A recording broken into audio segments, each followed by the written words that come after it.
Hey everyone, welcome back. Today is going to be a video that's been so highly requested for a while now, so I'm finally doing it, and I wanted to dedicate a whole video to this because I get so many questions on a regular basis on how I started as a YouTuber, how I maintain a business from YouTube and social media and working with brands and all of that kind of stuff. So this video is going to be all about how I brand myself, how I work with brands, my experiences, and all of that. So if you want to know more, stay tuned. Before we get started, let me talk about my hair really quick. These are clip-ins that I have in my hair. I have it in like a really loose pony up top, and then the rest is obviously like, it's like a half down, half up type of look. It's like curled, but obviously my hair is way more textured than the clip-in, so I have to really be clever in how I blend all of this, but it looks great on camera, so I hope you guys like this look. If you want a tutorial on this look, let me know. First, I'll start this video out by explaining how I started on YouTube and my kind of trajectory up until this point where I'm at now. So basically I started on YouTube in 2011, and back then I was in undergrad getting my degree while also working and just kind of doing this as a fun thing, hobby thing. Back then I had just started wearing my hair curly on a regular basis, and I was transitioning from heat and color damage at the time. I probably still had some relaxer in my hair at that point because I had relaxed my hair in high school. So this was 2011 was like my sophomore, junior year. So I still had some relaxer in my hair probably towards the end because I hadn't cut my hair much. And so I started just filming videos, talking about different products I was trying out, talking about different techniques I was doing, hairstyles, how I did my wash and goes back then. And I still have those videos up on my channel, even though they make me cringe because in my opinion, they're so bad, but you know, we all grow, and that's going to be definitely a big piece of my advice, you know, moving forward in a second. But back to that story, basically I started back then doing hair videos, doing makeup videos and stuff like that, and it wasn't until I graduated from college and was kind of in like a weird, like, not in school place for a year where I was like randomly working a retail job, and I kind of didn't know what I was doing. I had not been successful in going to grad school right out of undergrad because I had some issues with my financial aid, which hindered me from going into grad school right after when I thought I would. So I had a year of kind of just being kind of floating around, really. And so I was working a retail job, and it wasn't really that fulfilling. I mean, it was cool. I had never worked retail before. It was a good experience, but definitely not something that I saw myself doing once I graduated from college. So at that time, I started really focusing on my YouTube channel because I saw that without even much effort in college, I still had a lot of people like wanting to see videos and stuff like that. So I continued to do that, and that was when I really started building my business as far as being a YouTuber. But I still was working and eventually went into my grad program. So I was in a grad program in education policy and leadership with a focus in higher education was the degree that I received. And I've said that multiple times on my channel, but if you're new, hello, that is what I have my master's in. And so I was getting my master's and also working, and that was really when my YouTube channel really started booming. And not really so much just YouTube, but my social media presence started booming as well. So that made me attractive to brands. So that's when I started working with brands on a regular basis about 2.5 years ago. And so I started working with brands. At the time, I did have a manager that I no longer have now. And that's one tip I will give, is that if you're trying to be serious about getting into YouTube, working with brands specifically, you need to have representation. And I feel like you need to know yourself before you get representation, as far as like what you want to do and the route you want to take, what's your vision of where you want your channel to go beyond YouTube, all of that, whatever it is. Make sure you have a vision of what you want before you start looking for management or anything like that. But I had a manager at the time. She really helped develop me in ways that I, you know, to basically make my YouTube presence and my social media presence a business. So I began working with brands, and back then, a really great tip that I will say that helped me gain brand opportunities and consistently get brand opportunities was when I first started reaching out to brands. I reached out to brands first, and I would basically say, hey, my name is Jade, Lipstick and Curls on YouTube, and so and so and so and so, and these are the things that I want to do with your products. These are the things I've been capable of in the past, and this is what I can give your brand. Because the thing is, when you work with a brand, it needs to be a mutually beneficial opportunity for the brand and you. So really the brand is trying to get as much as they can from, you know, different resources, aka YouTubers and social media people and everything, influencers. So you have to make sure you're bringing something to the table instead of just saying, hey, I'm a YouTuber, I want to try out your products, can you send me some?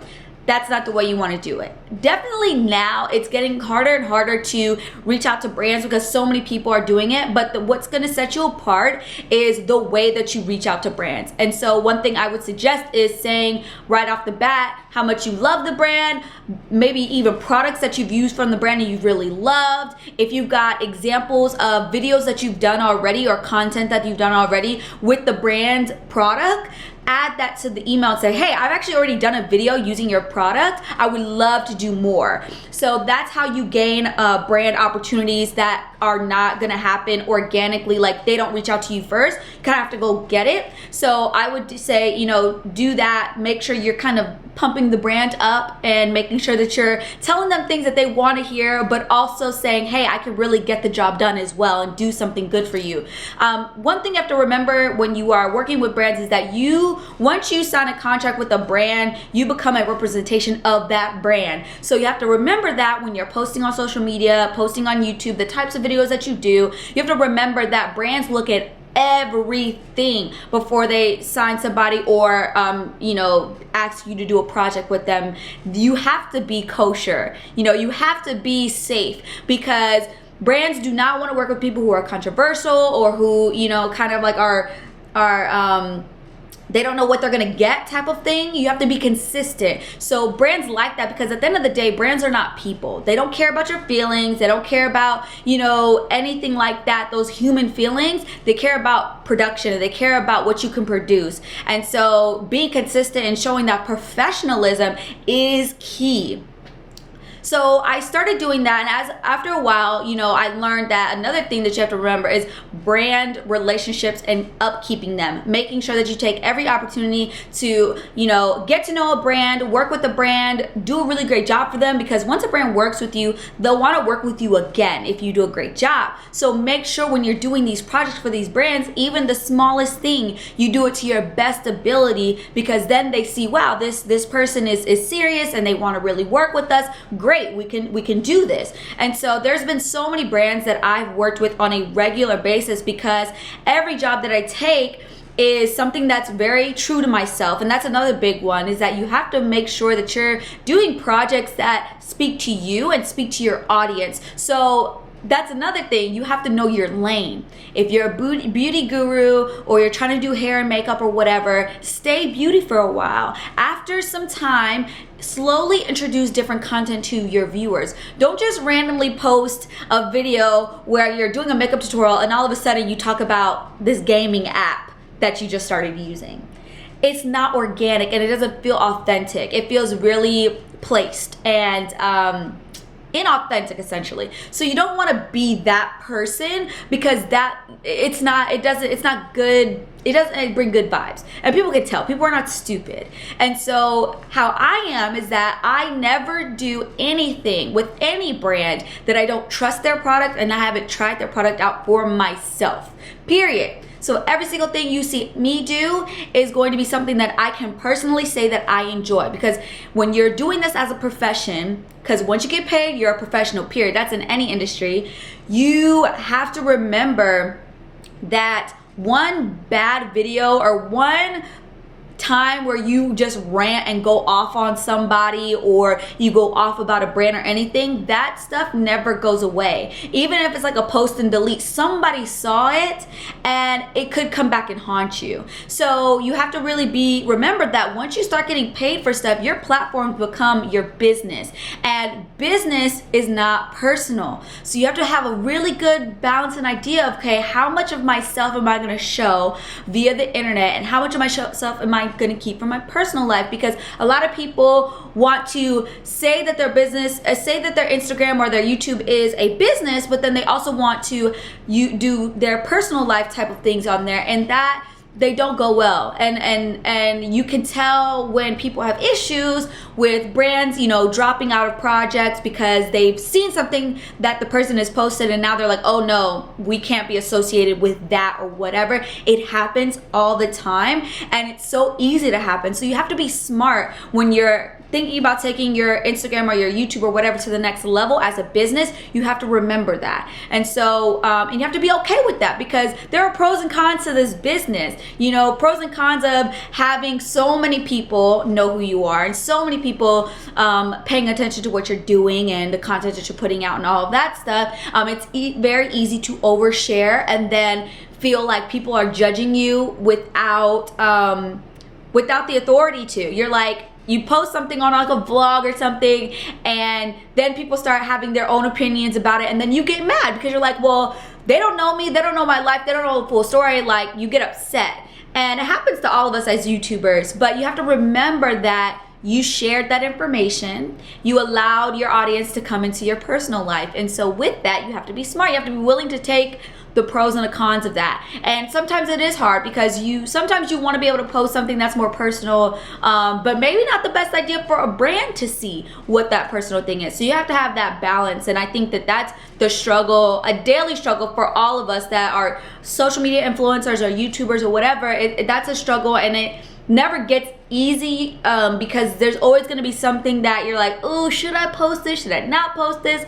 You know, it's always going to be something, but as you grow, you'll get to kind of get a hang of, you know, what's okay and what's not okay.